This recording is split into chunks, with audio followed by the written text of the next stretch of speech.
दोस्तों आजकल पहलवानी तो बहुत करते हैं और उनका अच्छा खासा नाम भी है, लेकिन गामा पहलवान दुनिया के एकमात्र ऐसे पहलवान थे जिन्होंने अपने जीवन में एक भी बाजी नहीं हारी और उनके जैसा पहलवान दुनिया में एक भी नहीं बन पाया। और सबसे बड़ी बात है कि गामा पहलवान पत्थर के डंबलों के साथ एक्सरसाइज किया करते थे और एक बार गामा ने 1902 में 1200 किलो के पत्थर को उठा लिया था, जो आज भी बड़ौदा संग्रहालय में सुरक्षित रखा हुआ है। और दोस्तों महान मार्शल आर्टिस्ट ब्रूस ली भी गामा पहलवान के फैन थे और वो उनसे एक बार मिलना चाहते थे। तो समझते हैं कि गामा पहलवान कौन थे और उन्होंने ये मुकाम कैसे हासिल किया।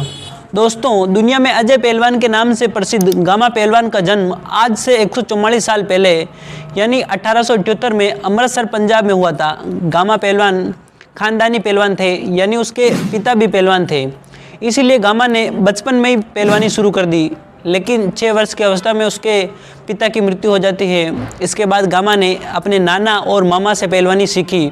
लेकिन गामा के पहलवानी करियर की शुरुआत तब होती है जब जोधपुर में भारतवर्ष के बड़े बड़े 450 पहलवानों को बुलाया जाता है और उन 450 पहलवानों को एक साथ द्वंद्व कराया जाता है, जिसमें गामा अंतिम 15 पहलवानों में टिके रहते हैं। ये देखकर राजा आश्चर्यचकित रह जाते हैं, क्योंकि 10 साल का बच्चा बड़े बड़े पहलवानों को टक्कर दे रहा था और राजा ने फाइनली गामा पहलवान को विजय घोषित कर दिया। गामा की असली पहचान तो 1895 में हुई, जब उनका सामना जाने माने पहलवान रहीम बख्श सुल्तानी वाला से हुआ।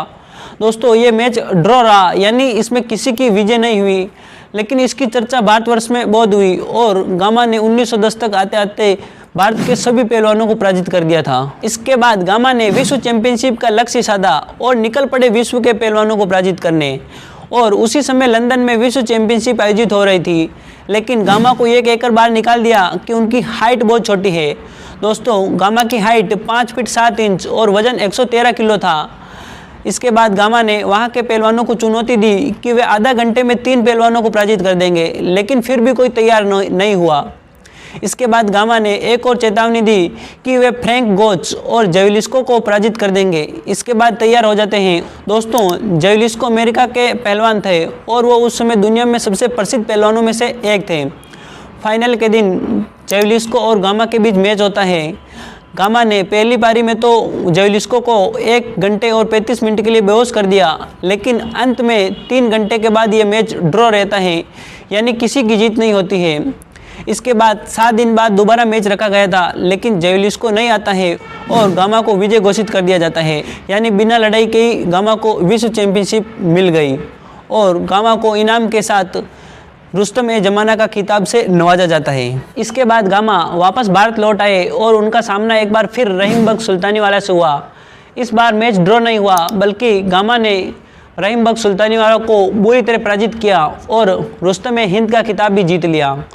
अब गामा का सामना करने वाला कोई भी पहलवान नहीं बचा था, बल्कि जो दुनिया के पहलवान जो अपने आप को चैंपियन समझकर बैठे थे, अब उनका नंबर लिया और गामा ने दुनिया के कई पहलवानों को धूल चटा कराई और अब तक जेविस्को को छोड़कर गामा ने दुनिया के सभी पहलवानों को पराजित कर दिया था। 1928 में गामा का सामना पटियाला में एक बार फिर से जेविस्को से होता है और इस बार गामा ने जेविस्को को 1 मिनट में ही पराजित कर दिया और खुद जेविस्को ने गामा को बा कहकर पुकारा।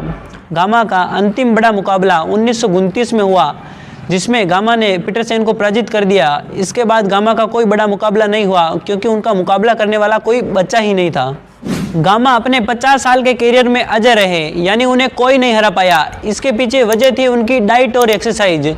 दोस्तों आप विश्वास नहीं करने वाले हैं और आपको लगेगा कि ये संभव ही नहीं है, लेकिन दोस्तों गामा अपनी डेली डाइट में 10 किलो दूध, आधा किलो घी और 200 ग्राम बादाम और फलों का जूस बनाकर पीते थे। इतना ही नहीं दोस्तों, गामा 6 देसी चिकन, दही और 100 रोटी तक खा जाते थे। इसी कारण बड़े बड़े पहलवान गामा के सामने घुटने टेक देते थे। गामा अपनी डेली एक्सरसाइज में अपने 40 प्रतिद्वंदियों से एक साथ लड़ा करते थे और उन्हें परास्त भी करते थे। यही वो कारण था जो गामा को दुनिया के पहलवानों से अलग करता था। गामा रोज 5000 दंड बैठक और 3000 पुशअप किया करते थे और एक बड़े पत्थर को डंबल बना रखा था। यही गामा की सफलता का राज है, इसीलिए गामा को कोई नहीं हरा पाया। और दुनिया का सबसे फुर्तीला आदमी ब्रूस ली भी गामा का फैन था और उनकी एक्सरसाइज को अपने डेली रूटीन में फॉलो किया करता था।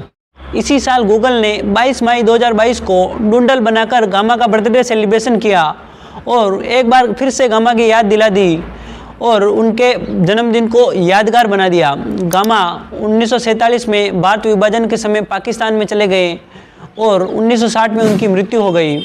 वैसे दोस्तों वीडियो कैसा लगा मेरे को कमेंट करके ज़रूर बताएं और वीडियो को लाइक करना ना भूलें। मिलते हैं किसी नेक्स्ट वीडियो में दोस्तों, तब तक के लिए जय हिंद।